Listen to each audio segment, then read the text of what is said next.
Y saludamos a Artur Oms. Artur, muy buen día, muy buenos días, ¿cómo estás? Buenos días, pues aquí empezando la semana con una buena nevada, una bajada de temperaturas y muy contentos de poder disfrutar de este magnífico paisaje. Artur, hemos hablado en más de una ocasión de los crop cycles, ¿no? Los círculos de las cosechas, pero también tendríamos que hablar si alguna vez ha habido círculos en la nieve, círculos en el hielo, que hay algún caso documentado. Hoy, contigo, Artur, vamos a repasar casos del tema extraterrestre, de ovnis más concretamente, más destacados y desconocidos quizás de la historia, que hay un montón, ¿verdad?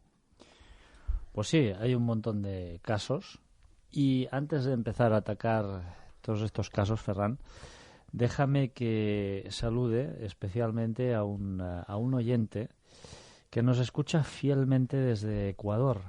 Y de hecho le mando un abrazo desde aquí, es a Carlos, y mandamos un abrazo no solo a él, sino a todos nuestros amigos que nos escuchan desde Ecuador. Un cohete de amor y de abrazos a todos nuestros amigos. Y es verdad, porque, Artur, ¿eres consciente de la cantidad de personas que nos escuchan? El otro día estaba mirando cuando nació Sapiens y sumando todas las visitas al blog, estamos alrededor de 7 millones de visitas de personas que vienen a leer lo que publicamos, lo que emitimos en Sapiens 2, que se puede encontrar por Google, y ahora pues ya tenemos un canal también en YouTube para que llegue más la información. Qué maravilla esto de Internet, ¿no? Pues sí, la verdad, Ferran, y yo siempre agradecido de que pueda aportar mi pequeño granito de arena a tu gran trabajo, que es el blog de Sapiens 2. Y bueno, pues como siempre agradecer el hecho de que pueda estar aquí cada lunes, porque aunque lo creáis o no, es un rato que estamos aquí, no hacemos nada más, y con lo cual pues significa que la mente la despejas totalmente y no estás pensando en los quehaceres de la vida diaria. Y bueno, es de mucho agradecer el tener esta gran oportunidad y encima de hablar de una cosa que te apasiona de esta manera, que te gusta tanto. Y para mí, Artur, tú y todos los colaboradores, es un honor tener gente tan estupenda que vienen aquí, y esto tengo que remarcarlo, de forma desinteresada, no cobran ni un céntimo de euro, ni un céntimo de dólar por compartir información, experiencias de este campo que, bueno, nos apasiona, ¿no? Y tengo que felicitarte por el programa, el evento. ¿Cómo gustó de hablar de estas cosas, no? Y lo dejamos ahí, el evento. Algo está sucediendo. Pues sí, invito a todo el mundo a que pueda escuchar otra vez este audio en tu canal de YouTube, en el canal de Sapiens, que bueno, realmente pues es muy interesante de escuchar, y son temas que no vamos a encontrar en la prensa diaria, ni en La Vanguardia, ni en El País, ni en El Mundo, ni en la prensa convencional, con lo cual, hombre, son temas muy enriquecedores y que están completamente aparte de toda esta información con la cual se nos envía cada día una artillería importantísima, y que de ninguna manera pues tienen en cuenta ciertas informaciones que son para mí, y supongo también para ti, Ferran, muy interesantes. Y tanto que sí, Artur. Vamos allá. Casos del tema extraterrestre, de ovnis, de la historia, que Artur nos tiene una buena recopilación. Pues ¿Por sí, dónde empezamos, Artur? Pues mira, Ferran, yo lo primero que me gustaría decir es que no vayamos a creer que los casos de ovnis están relativizados a los 50 últimos años de nuestra historia. No vayamos mucho más atrás. Podríamos ir, y luego viajaremos mucho más atrás en el tiempo aún, pero podríamos irnos a la antigua Roma. En la antigua Roma hubo un escritor, Julio Obsecuente, que dejó un libro muy, muy especial. Es un libro que se llama El Libro de los Prodigios. El Libro de los Prodigios, de hecho, es una recopilación de textos de la obra de Tito Lirio. Y esta recopilación de estos textos hacen referencia, ni más ni menos, a hechos ocurridos entre el 249 a.C. y el 12 a.C. Como puedes ver, Ferran, estamos hablando de hace 2300 años prácticamente. Se recogen ahí en ese libro, por ejemplo, por mencionar algunas cosas, que luego iremos a lo que nos ataque, a lo que nos atañe más, que es los ovnis, pero en ese libro se recogen hechos prodigiosos, ¿no? Cosas que salían de la realidad de aquella época y que para los científicos e incluso los historiadores de aquella época no tenían ningún tipo de explicación. Pues ahí se recogen hechos como lluvias de piedra, lluvias de leche y carne y, cómo no, pues extraños fenómenos celestiales. Vamos a nombrar alguno de ellos. 500 antes de Cristo. Durante el segundo consulado de Publio Póstor el Hilberto y de Agripa Menenio Lanato, se vieron en el cielo, muy avanzada la noche, según relata el historiador, lanzas de guerra en llamas. Ellos, los antiguos, ya habían visto lanzas de guerra en llamas en el cielo, en muy avanzada la noche. Por ejemplo, en el 221 a.C., dice el relato, siendo cónsul Gayo Quintio Flaminio y Publio Furio Filón, en Rimini brilló resplandeciente el día cuando era muy de noche y aparecieron 3 lunas en zonas distintas del cielo. Aquí estamos hablando de lunas que aparecen en formas distintas del cielo. Una luna, ¿cómo es? Una luna es completamente redonda, por lo tanto, ya en 221 a.C. ya se están viendo en el cielo formas de platillo que evidentemente se pueden apreciar desde varios sitios y además no una sola, sino, nos relata aquí el historiador, varias, ¿no? Por mencionar alguna más, en 202 antes de nuestra era común, en el consulado de Gayo Claudio Pulcro y Tiberio Sempronio Graco, un aerolito enorme cayó desde el cielo al bosque de Marte de Crustumerio. Y claro, vemos que estos eventos, estos avistamientos celestiales, estos objetos no identificados, ya vienen de muy antiguo. Y la verdad es que es impresionante cómo los historiadores ya en aquella época recogían todas estas cuestiones. O sea, no es por eso decíamos, Ferran, que no es una cuestión de que se relegue a los 50 últimos años, ¿no? En 212, antes de nuestra era común, por ejemplo, también se relata que en el cuarto consulado de Quintio Fabio Máximo Verrugoso, curioso apellido, ¿no?, el de Verrugoso, y de Marco Claudio Marcelo, en Adria se vio un altar en el cielo y a su alrededor apariciones de hombres vestidos de blanco. O sea, ya se veían, y luego relataremos algún caso también, si nos da tiempo, de una especie de ovni que se llegó a ver también con personas en su interior, como si estuvieran volando, ¿no? Tecnología realmente muy avanzada, y esta sí que ya nos atañe mucho más a nuestra época.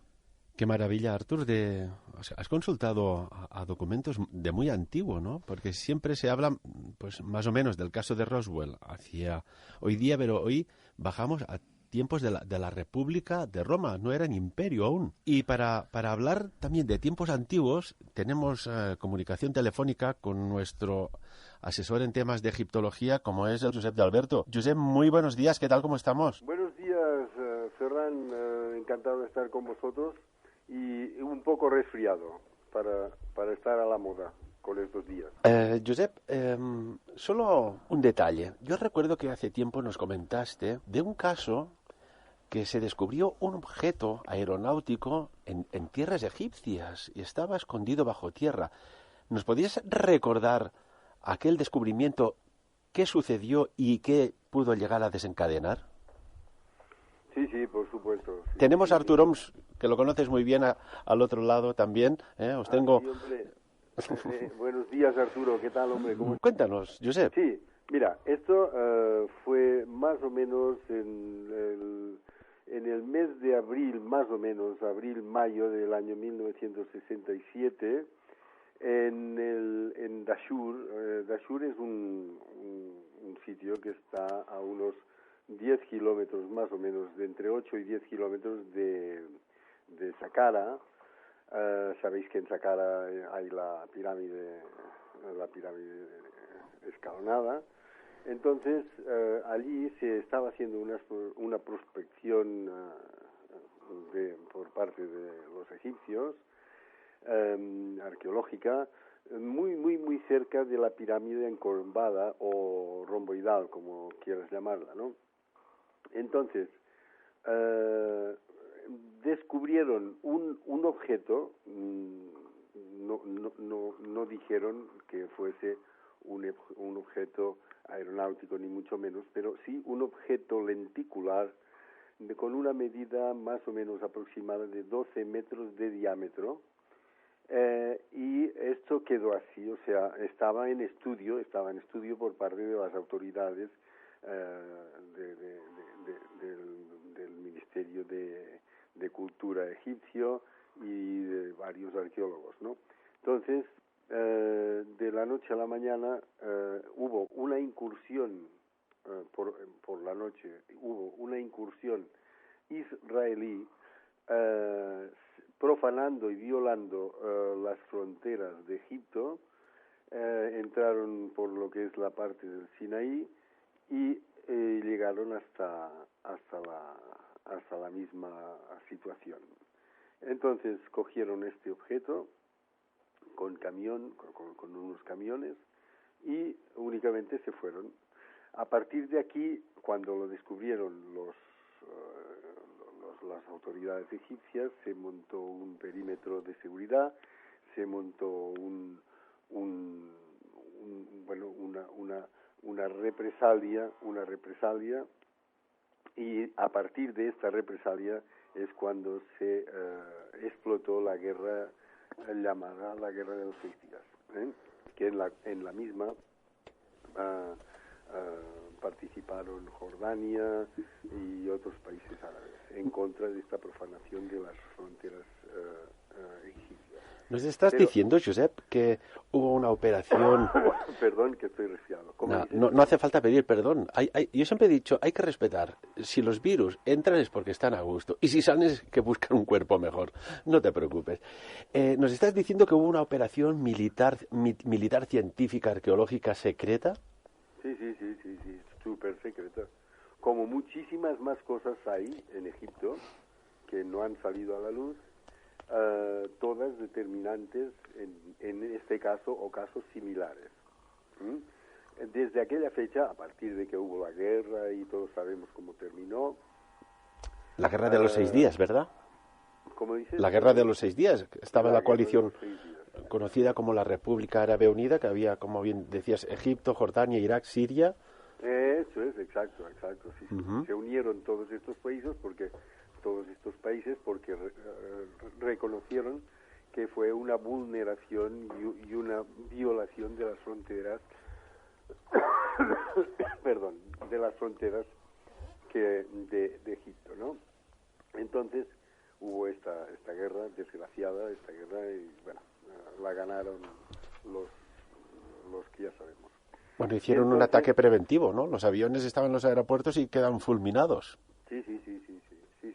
Estaba todo preparado. Por parte de los israelíes estaba todo preparado y muy bien preparado para hacer esta incursión y también para después el ataque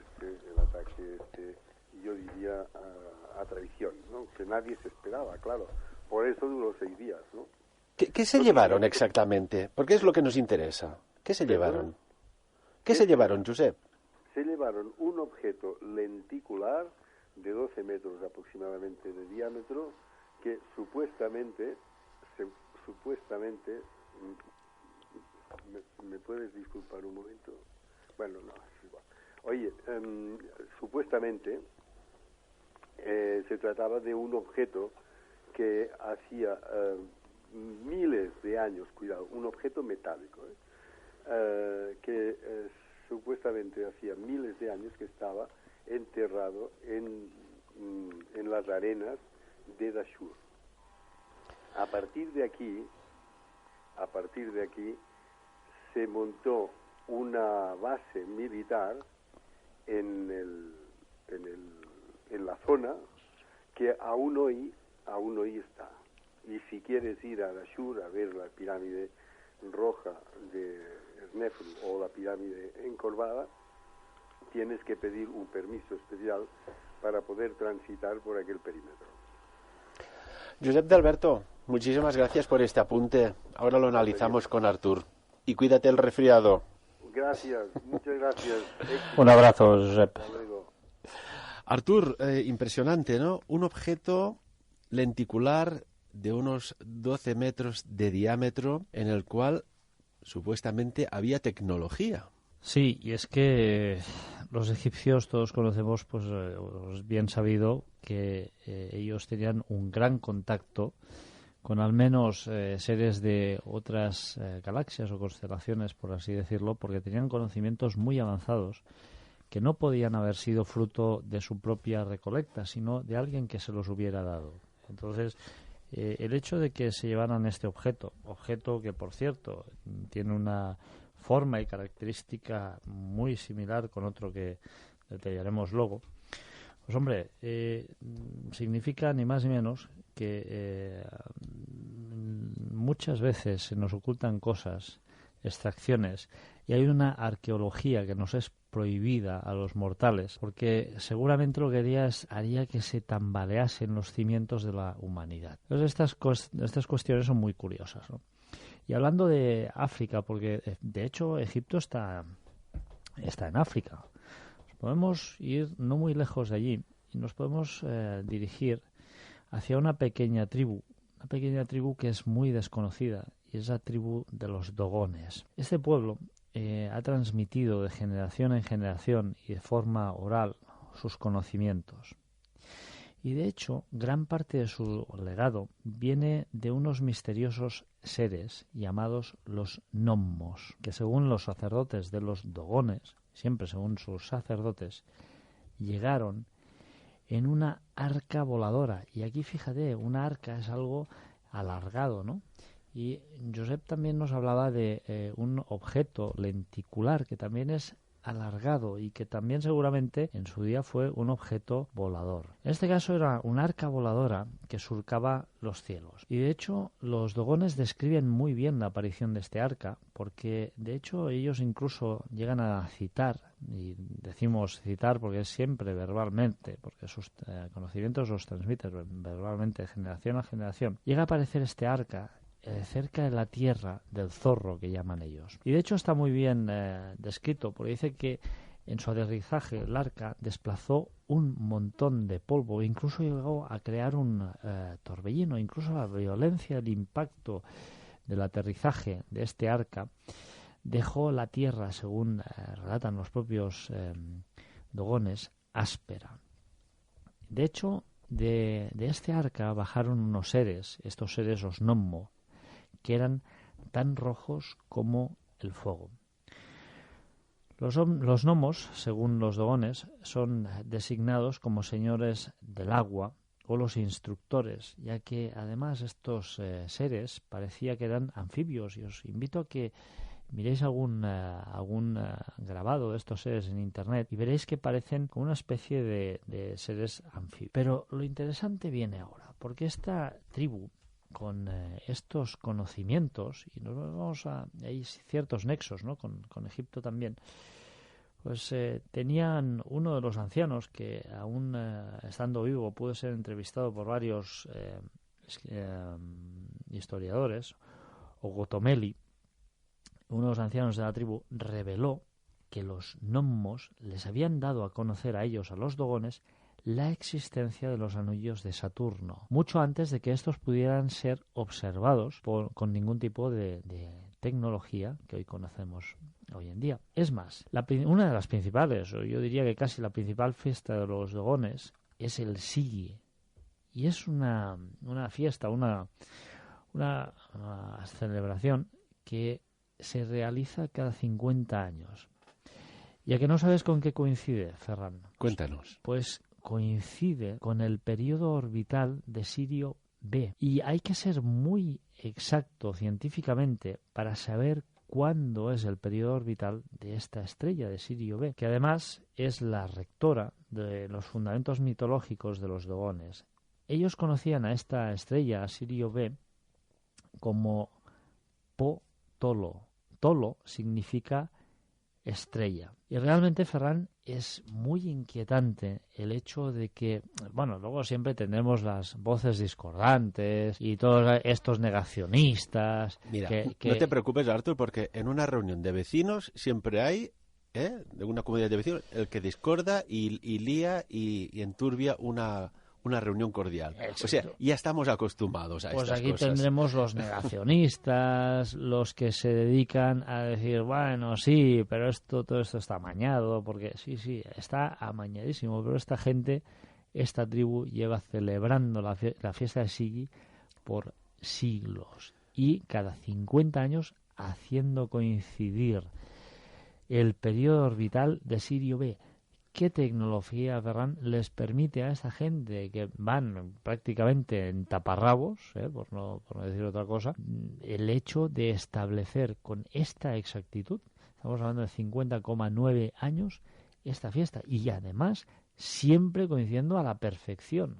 O sea, es que realmente es algo que nos hace plantearnos muchas preguntas a nosotros como seres humanos con la tecnología que tenemos hoy en día. De hecho, Artur, en las fiestas que celebran con sus rituales que vienen de centurias y milenios atrás, es curioso porque tiene una máscara bien curiosa los dogones, de nombre la canaga, que representa, y así lo tienen ellos como predeterminado, representa a los seres venidos de Sirio.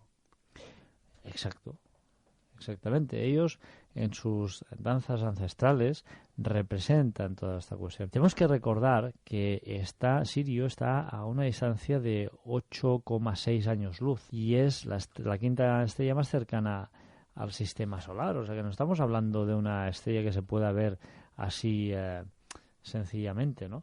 Sí que es cierto que uno de los grandes detractores de todas estas cuestiones fue Carl Sagan, ¿no? Que para mí, en algunas cosas, pues Carl Sagan era muy brillante y para mí, en otras cosas, pues era muy seguidor de la corriente general, ¿no? O sea, era un tipo, como mínimo, peculiar. Pero bueno, la cuestión para mí es que haya más o menos verdad en todas estas cuestiones. Eso está clarísimo. La fiesta de los Sigi se ha venido celebrando por centenares de años y coincidiendo con esta trayectoria orbital, la de Sirio B, con este periodo orbital de Sirio B. Con lo cual es algo bastante impactante. Pero si quieres, Ferran, podemos viajar a mucho más atrás. Invito a todo el mundo a que teclee una búsqueda muy sencilla. Hemos hablado infinidad de veces de estas pinturas, ¿no? Son pinturas que tienen más de 9.000 años de antigüedad y que son realmente espectaculares. Las pinturas de Tassili. Las pinturas de Tassili, ahí ya podemos ver una serie de seres. Algunos nos recuerdan a astronautas, otros nos recuerdan a una serie de personas con unas escafandras, como que seres venidos de otros planetas, que no cuadran, es que no cuadran ni entran ahí con calzador en esa época. O sea, ¿de dónde sacaron esta gente esta imaginación para pintar estos seres que además nos recuerdan a exactamente los astronautas de hoy en día y con sus escafandras, sus trajes protectores? ¿De dónde sacaron toda esta imaginación para imaginar y crear estos grabados, Ferran? Tassili, que está en pleno desierto del Sáhara y concretamente en una región remota de Argelia. Por ejemplo. Y lo que decías tú, hay una de las pinturas rupestres que simula lo que un papiro egipcio hay encima del lomo de la gran esfinge. Una estructura como apoyada, podríamos decir como unos soportes, como unas patas, aguantando una especie de cápsula. De la cápsula sale como una especie de tubo hacia una escafandra de un ser que parece que lleva una escafandra para el tema de, supongo, de no contaminación a través del aire, y que coge a lo que parecen por la forma, 3 hembras terrestres. Sí. Esto está grabado en una cueva. Sí, está grabado en una cueva y además con una precisión realmente increíble. Incluso yo diría que se pueden llegar a apreciar algún artefacto ahí redondo, muy extraño y muy muy ópar, ¿no? Muy fuera de su lugar para esa época. Y fíjate, Ferran, que ya hemos creado 3 nexos en África, ¿eh? Hemos hablado de Tassili, hemos hablado de esta tribu de los Dogones y hemos hablado de Egipto. O sea que realmente muchos de estos albores o inicios de los avistamientos ovni empiezan allí. Pero ya para irnos acercando un poquito más a nuestra era, y como no, podríamos dirigirnos a la Primera Guerra Mundial, cuando Agatha Whiteland en Suffolk, y este es el evento del cual hablaba antes, pues esta mujer vio entre 8 y 12 hombres en una plataforma redonda que volaba, y además lo hacía sin ningún tipo de ruido. Y esto está recogido en los anales de la historia y en la prensa de aquella época. ¿Por qué vamos a poner en duda, Ferran, el testimonio de una persona que vio lo que vio? O sea, es que todas estas cuestiones, y a mí me hace mucha gracia cuando hay estos negacionistas que ya de por sistema lo niegan absolutamente todo, y niegan que una persona haya podido ver según qué, cuando esta persona sabe lo que ha visto. Y en este caso, esta señora Agatha Whiteland vio en Suffolk, en Inglaterra, entre 8 y 12 personas encima de una especie de platillo que volaba sin hacer ningún tipo de ruido en la Primera Guerra Mundial.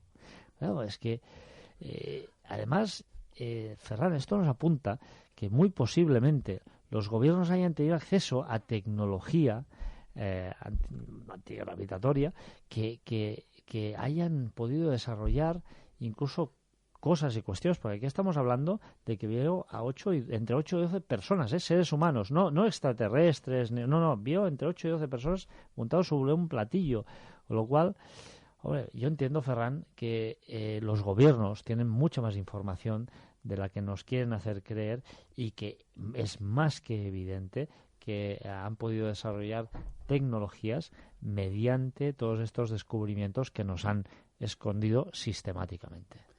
Curioso lo que comentas de la Primera Guerra Mundial, porque incluso el Servicio Secreto Británico, y estamos hablando en una época de guerra, de trincheras, en lo cual habían los primeros, aquellos monoplanos, aquellos aviones que surcaban al cielo, recordemos a héroes épicos como Barón Rojo, pues curiosamente hay datos, porque está registrado, que el Barón Rojo, este célebre, famoso piloto alemán de la Primera Guerra Mundial, llegó a disparar a un objeto que se desplazaba a unas velocidades muy superiores a las que se conocían a nivel aeronáutico en aquellos tiempos, y el tema, como te decía, de los ovnis, estos objetos voladores no identificados, fue investigado también por el Servicio Secreto ya en la época de la Primera Guerra Mundial.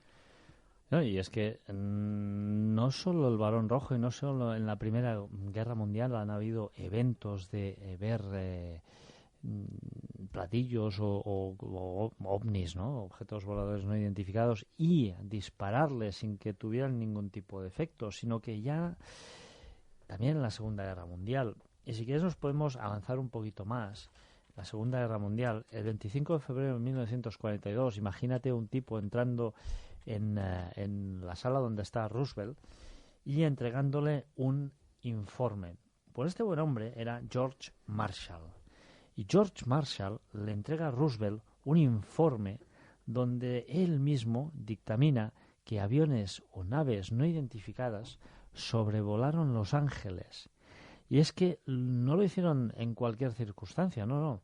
Sobrevolaron Los Ángeles bajo un intenso fuego antiaéreo que desplegaron los militares y que pareció que no afectó para nada a estas naves o a estos aviones. Y es que, Ferran, sí, perdón. No, estás hablando de la famosa batalla de Los Ángeles. Exactamente, y es que muchos fueron los testigos que pudieron avistar objetos y luces sin identificarse, ¿eh? Por ejemplo, sobre Santa Ana, sobre Redondo Beach, sobre Long Beach, Inglewood, Santa Mónica. Podéis consultar el artículo de Jeff Resen titulado en 1942 La batalla de Los Ángeles. Incluso el New York Times se hizo eco de la noticia diciendo, hombre, si las baterías antiaéreas americanas dispararon sobre nada, como intuye o dice el señor, o sostiene el señor Knox, esto es un signo de clara incompetencia por parte de nuestros militares, del hecho de no haber podido acertar ni un solo disparo. Entonces, Ferran, queda claro que en la Segunda Guerra Mundial la batalla de Los Ángeles, una batalla que no se supo contra quién ni contra qué se libraba, y además contra un enemigo que además parecía no afectarle en nada a los proyectiles que se lanzaron, esa batalla existió realmente, como hubieron también los Foo Fighters en la Segunda Guerra Mundial, aquellas extrañas bolas de fuego que nadie sabía de dónde salían y que parecían además seguir un patrón, seguían los aviones. Y es que hay cientos y cientos de casos así, de esta manera. En la Segunda Guerra Mundial, la verdad es que la batalla de Los Ángeles, como muy bien dices, Artur, salió reflejada en la prensa local y en la prensa nacional norteamericana. Y claro, si nos situamos en contexto, los americanos temían un posible ataque por parte de los japoneses. Ya había acaecido, si no recuerdo mal, el ataque de Pearl Harbor. Exacto. Y temían pues una posible invasión de las costas del oeste. Y allí habría la 37 Brigada del Aire, de artillera costera, con toda su artillería, dispararon la brutal cifra contra estos objetos que mencionabas, que estaban ahí, 1.400 obuses. 1.400 disparos. ¿Sobre qué? Sobre un objetivo en el cual no impactaron. Y es que las baterías aéreas, Ferran, ya estaban listas para justamente prevenir un ataque de los japoneses en esas circunstancias bélicas, pues ya no hablábamos de unas circunstancias prebélicas, sino de circunstancias de inmersión en una guerra propiamente dicho, ¿no? Pues si continuamos avanzando un poquito más en el tiempo, ya pues prácticamente a los últimos resquicios de la Segunda Guerra Mundial, ahí nace la ufología moderna. Y si quieres podemos hablar un poquito de Kenneth Arnold. Cuéntanos, Artur.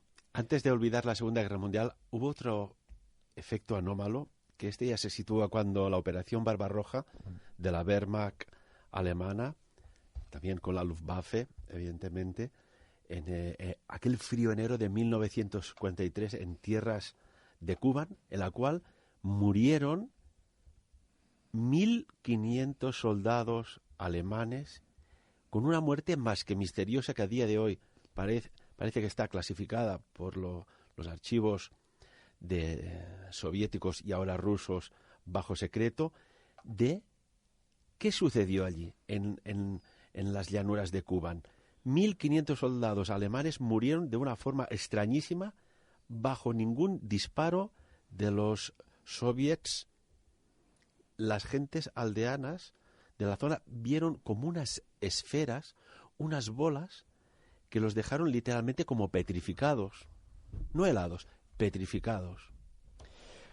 Sí, es que cuando hay avistamientos o contactos de estos que son muy cercanos, cuando hay contactos prácticamente de tercera fase, podríamos decir, muchas veces hay una especie de radiación, que incluso esta radiación puede llegar a quemar estos cuerpos y a dejarlos prácticamente carbonizados, sin ningún tipo de resto prácticamente. Hay una frase muy curiosa que daría para análisis, ¿no? En el relato de lo que sucedió, Anatoly Kimenko dijo textualmente: ninguno de los soldados alemanes había retrocedido o avanzado.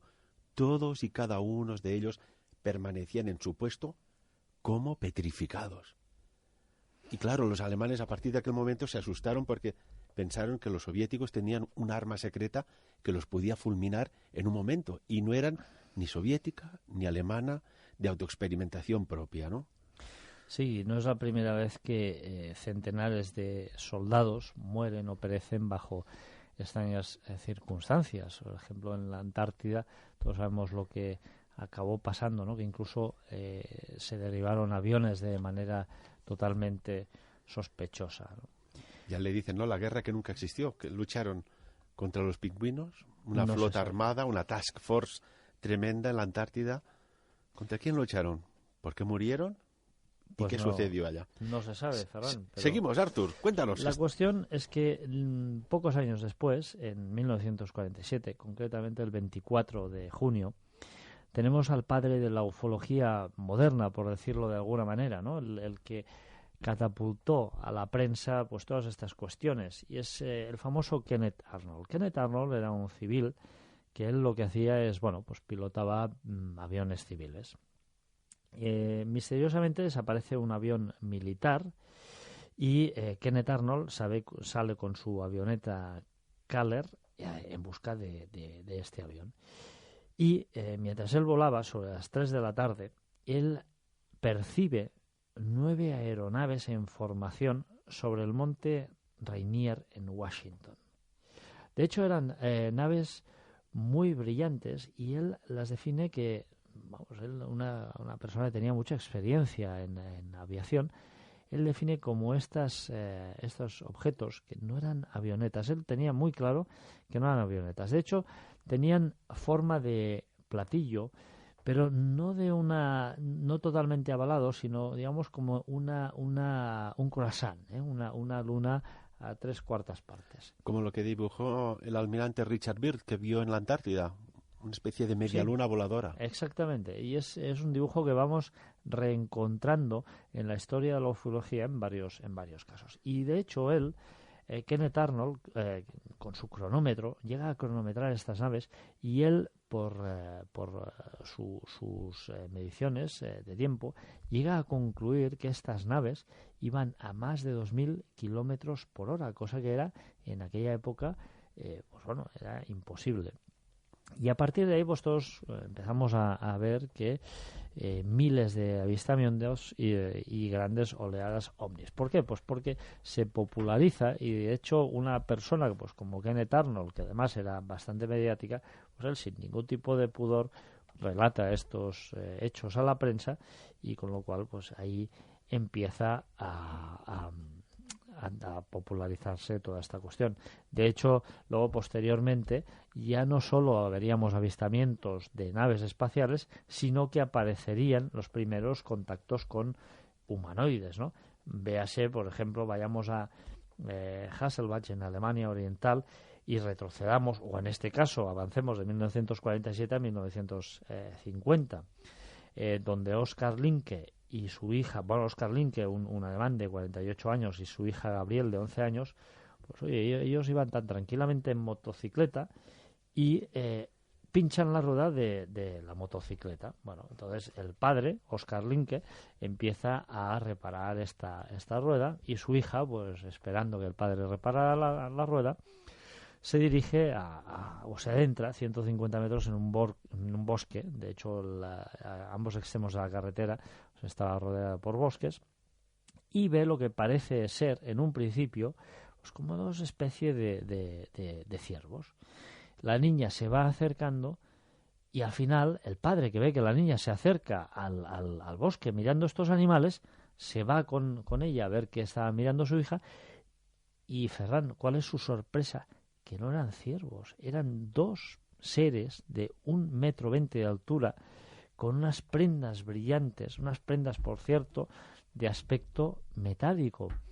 Y estos dos sujetos, padre e hija, van avanzando más hacia el bosque, y al final, siguiendo a estos seres, observan lo que parece ser una extraña nave circular, de la cual en el medio emergía una especie de tubo, y ellos pueden ver con toda claridad el aparato y estos seres. Entonces aquí ya no solo estamos hablando de que hemos hecho avistamientos de naves espaciales, sino que además aquí intercede un tercer elemento, que serían los humanoides, ¿no? Y podríamos relatar muchos más casos de humanoides. He escogido este porque me ha parecido que era muy poco conocido y demás, ¿no? Pero tenemos en 1952 el monstruo de Flatwoods, en 1953 las 7 saltarines, en el 54 los 3 humanoides de Macerato.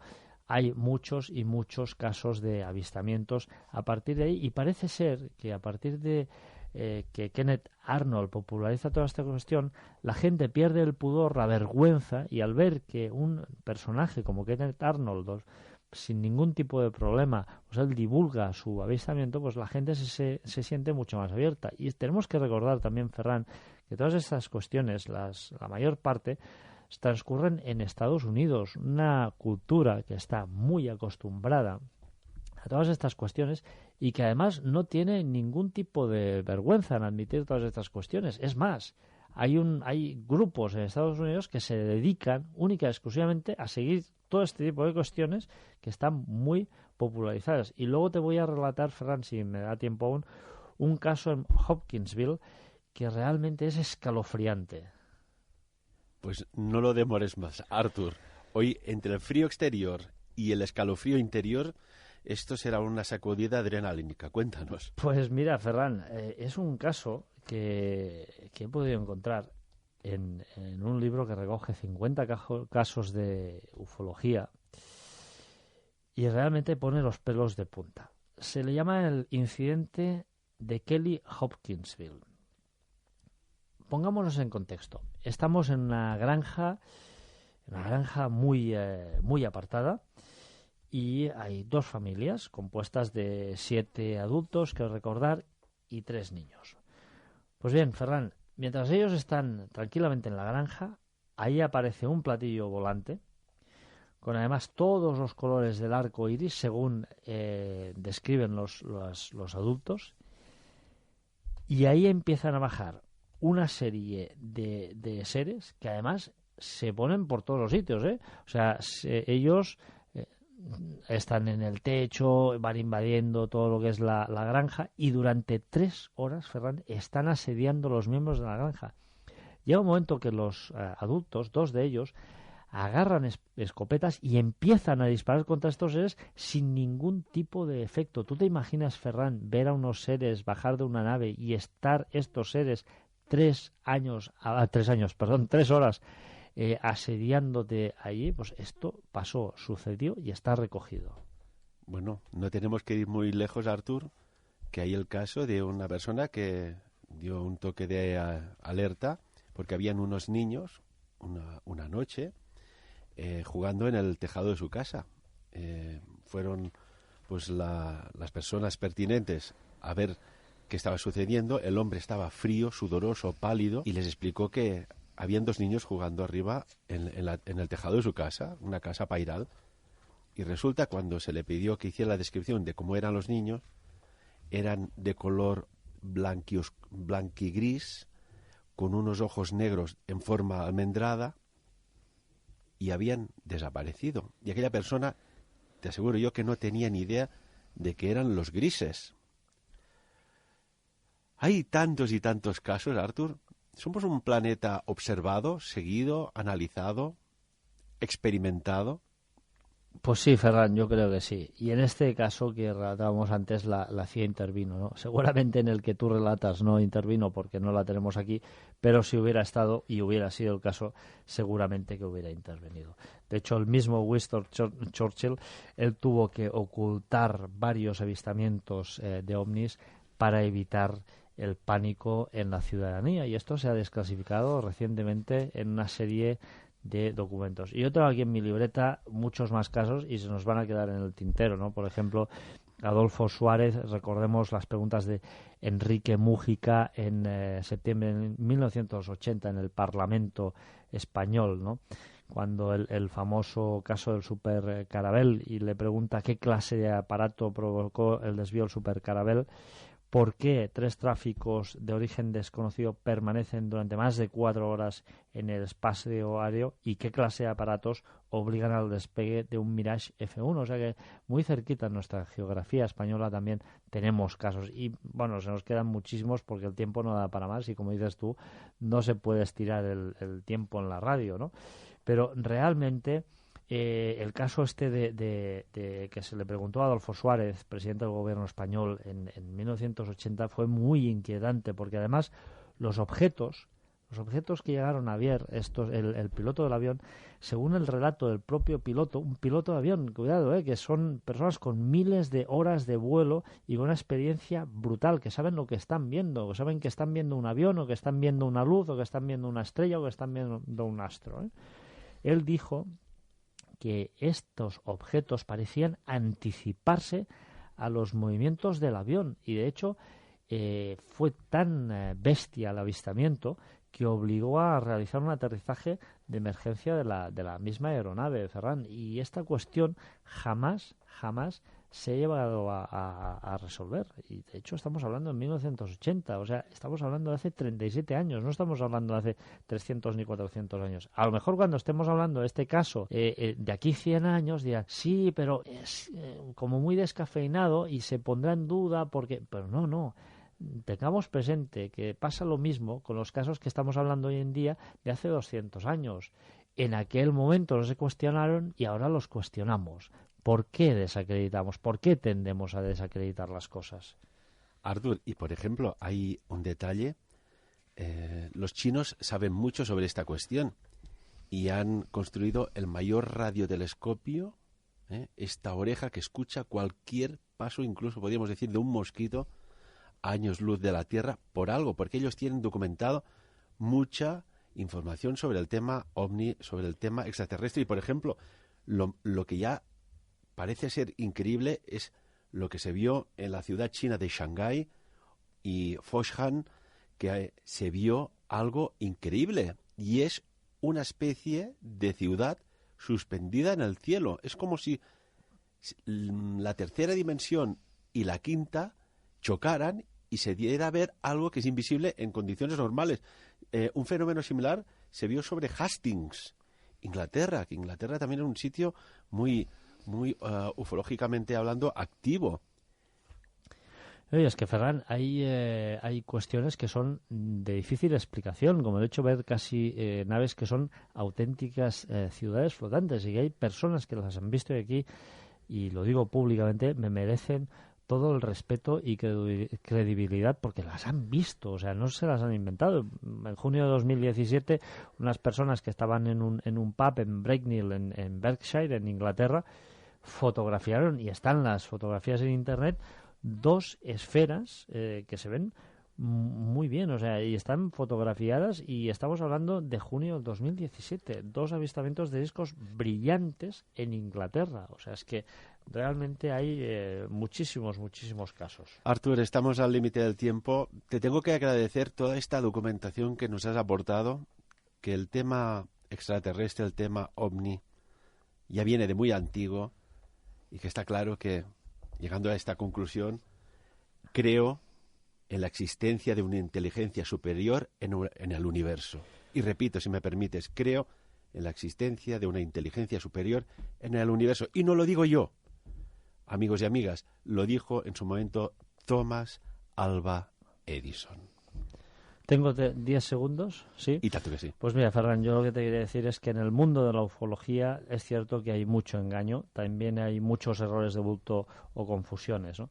Pero hay casos ciertos y que no tienen fácil explicación. Y yo me quedo con que al final, si alzamos la vista hacia el cielo en una noche clara y limpia, en toda esa inmensidad, mi pregunta es, ¿estamos solos aquí? Y para mí la respuesta está muy clara, no. Artur, como siempre, muchísimas gracias. A vosotros y buena semana.